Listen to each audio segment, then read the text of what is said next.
আসসালামু আলাইকুম গাইস, দেখতে পারতেছেন আমরা বাক্সন গড়াই যাচ্ছি ঢালাইয়ের কাজ করতে। মেশিন চালু করা হচ্ছে, ঢালাই শুরু হয়ে গেছে। 1200 এটা গাঁথনির ওপর ছাদ। আমাদের জঙ্গল এসেছে,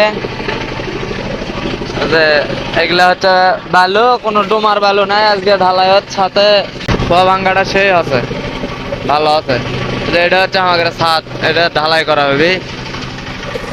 সাথে সাথে বেঞ্জি ভাই আছে, বেঞ্জি ভাই কারাই তুলে দিবি, কারাই তুলে দেবা না? আচ্ছা, তারপরে আমাদের কিরাং মামু দেখা যাচ্ছে টুপি ঠিক করিচ্ছে। টুপি মানে ওইগুলা যে ঢালাই মশলা যে উপরে নিয়ে দেওয়া লাগে ছাদত, তারপরে বালু খোয়া মারা লাগে, ওই মাথার টুপি দেওয়া লাগে। সেই রকম মোটা করে টুপি দিয়ে মনে করেন এই ঢালাই নিয়ে দেওয়া লাগে মশলা। আমরা শিট টিট পেরে রেডি করে থুয়ে দিছি, মশলা ঢালবি, বেলচা রেডি, বেলচা মারা শুরু করে দেওয়া হবে।